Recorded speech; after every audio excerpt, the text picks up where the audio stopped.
Anupama cafe पहुंचती है जहां बंकू, ईशानी और दिग्विजय पहले से मौजूद होते हैं।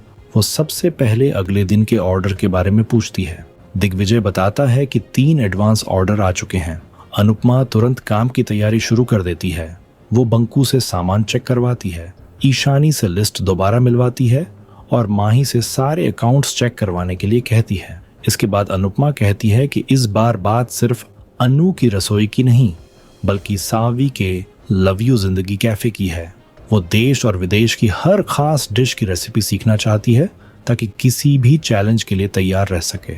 अनुपमा साफ कहती है कि पहले उनका लक्ष्य सिर्फ जीतना था, लेकिन अब प्रेम का मकसद उसे हराना है और वो उसे इसमें कामयाब नहीं होने देगी। बंकू और ईशानी दोनों वादा करते हैं कि वो हर कदम पर उसके साथ रहेंगे। उधर कोठारी हाउस में प्रेम लौटता है। राही उससे पूछती है कि अनुपमा ने क्या कहा। प्रेम गुस्से में कहता है कि वो डायरी लौटाने गया था लेकिन वापस चुनौती लेकर आया है।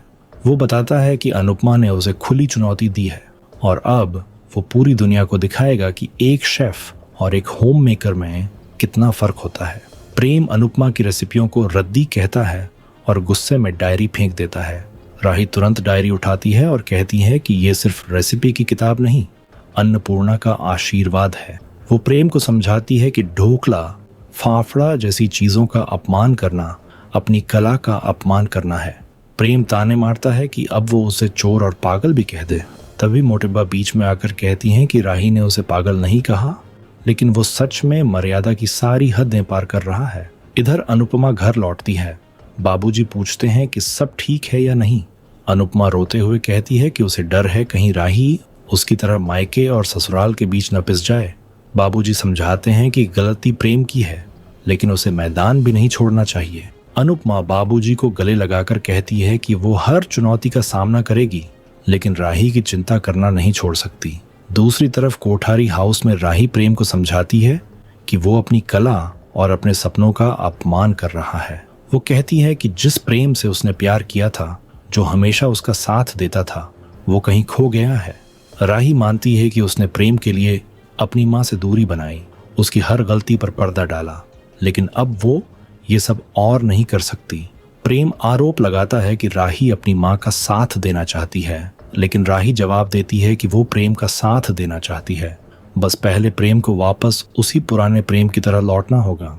वो कहती हैं, तुम बस एक कदम मेरी तरफ बढ़ाओ, बाकी का रास्ता मैं तुम्हारे साथ तय कर लूंगी, लेकिन अगर तुम वापस नहीं आए तो फिर मुझे मम्मी का साथ देने के लिए मजबूर होना पड़ेगा। राही की ये बात सुनकर प्रेम खामोश रह जाता है। वो गुस्से में राही का हाथ पकड़कर उसे दरवाजे तक ले जाता है और कहता है कि अगर वो अनुपमा का साथ देगी तो इस घर में उसकी कोई जगह नहीं है। वो साफ कह देता है कि या तो राही अपने पति की साइड ले या फिर अपनी माँ की। मोटिबा, ख्याति और श्रुति उसे रोकने की कोशिश करते हैं, लेकिन प्रेम किसी की नहीं सुनता। आखिरकार मोटिबा के सख्त शब्दों के बाद प्रेम राही का हाथ छोड़ देता है, लेकिन जाते जाते कहता है कि दरवाजा खुला है, अभी भी फैसला कर लो। राही टूट जाती है और दरवाजे के पास बैठकर रोने लगती है। श्रुति उसे संभालने की कोशिश करती है, लेकिन राही कहती है कि शादी के बाद एक औरत अपने पति के घर को अपना बनाती है और अगर पति ही उसे घर से जाने के लिए कह दे तो इससे बड़ा अपमान कुछ नहीं हो सकता। मोटिबा भी कहती है कि प्रेम अपने अहंकार में अपनी ही गृहस्थी को जला रहा है और फिलहाल उसके गुस्से के शांत होने का इंतजार करना होगा।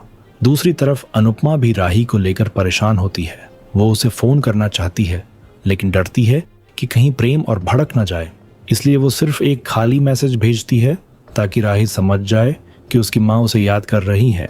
इसी बीच प्रेरणा अपना मूड ठीक करने के लिए खुद खाना बनाती है और डाइनिंग टेबल सजाती है।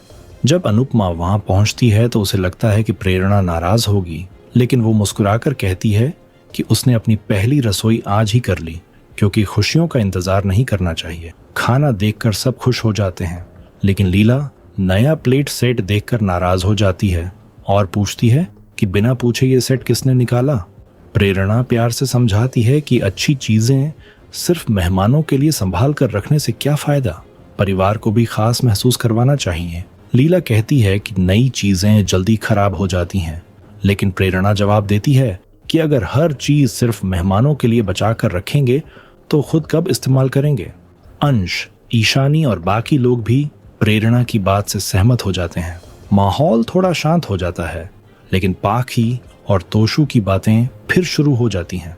तभी अनुपमा मजाक में दोनों को डांट देती है। ये सुनकर सब हंस पड़ते हैं। अनुपमा लीला को समझाती है कि उन्होंने समर और डिम्पल की शादी का प्लेट सेट सालों तक संभाल कर रखा, लेकिन इस्तेमाल न होने की वजह से वो खुद ही खराब हो गया और बाद में काम वाली को दे देना पड़ा।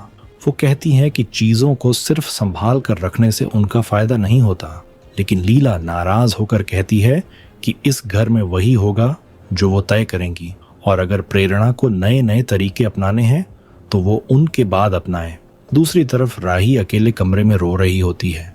तभी परी उसके पास आती है और कहती है कि वो उसके साथ है। वो राही से आराम करने के लिए कहती है और वादा करती है कि सुबह दोनों मिलकर प्रेम से बात करेंगी। परी वहां से चली जाती है, लेकिन राही को बार बार प्रेम की बातें याद आती रहती हैं। वो रोते हुए कहती है कि प्रेम ने तो रिश्ता खत्म करने की बात ही कर दी और अब वो उससे दूर कैसे रह सकती है। इधर शाह हाउस में अनुपमा प्रेरणा का मन रखने के लिए सबको उसी नए प्लेट सेट में खाना खाने के लिए कहती है। दिग्विजय, अंश और बाकी सभी टेबल पर बैठ जाते हैं। बापूजी प्रेरणा के हाथ का खाना खाकर उसकी खूब तारीफ करते हैं। वो बताते हैं कि आलू की सब्जी में अलग स्वाद है, तो प्रेरणा बताती है कि उसने उसमें चाइनीज मसालों का फ्लेवर डाला है। लीला फिर भी ताना मारती है कि परंपरा के अनुसार साधारण खाना बनाना चाहिए था, लेकिन तोशु मजाक में याद दिला देता है कि लीला खुद मोहल्ले की आंटियों के साथ डोसा खा रही थीं। ये सुनकर सब हंस पड़ते हैं। बापूजी प्रेरणा को पहली रसोई का शगुन देते हैं। अनुपमा भी उसे आशीर्वाद और शगुन देती है। दिग्विजय भी उसकी तारीफ करते हुए उसे शगुन दे देता है। तभी परी वहां पहुंचती है। उसे देखकर सब घबरा जाते हैं। जब उससे पूछा जाता है तो वो बताती है कि राही घर में नहीं है, और फिर सबको बता देती है कि प्रेम ने राही को घर से जाने के लिए कह दिया। ये सुनते ही पूरा परिवार परेशान हो जाता है। आने वाले एपिसोड में देखने को मिलेगा अनुपमा राही को ढूंढते ढूंढते मंदिर पहुंचती है। वहां राही अकेली बैठी रो रही होती है। अनुपमा उसके पास बैठकर कहती है कि उसे सब पता चल गया है। राही टूटकर पूछती है कि वो अब कहाँ जाए। अनुपमा कहती है कि उसकी माँ ही उसका घर है और वो उसके साथ चले, लेकिन राही दर्द भरी आवाज में कहती है कि न उसके पास अपना घर है और न अनुपमा के पास।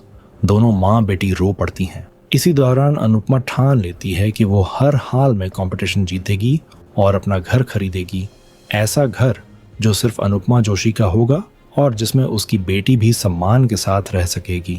दूसरी तरफ जब प्रेम को पता चलता है कि राही घर छोड़कर चली गई है, तो वो गुस्से में कहता है कि उसे पहले से पता था कि राही अपनी माँ का साथ देगी, लेकिन ख्याति साफ कह देती है कि इस बार गलती राही की नहीं बल्कि प्रेम की है। आपको क्या लगता है, क्या प्रेम बेवजह की दुश्मनी में अपनी गृहस्थी खराब करके सही कर रहा है? कमेंट करके जरूर बताएं।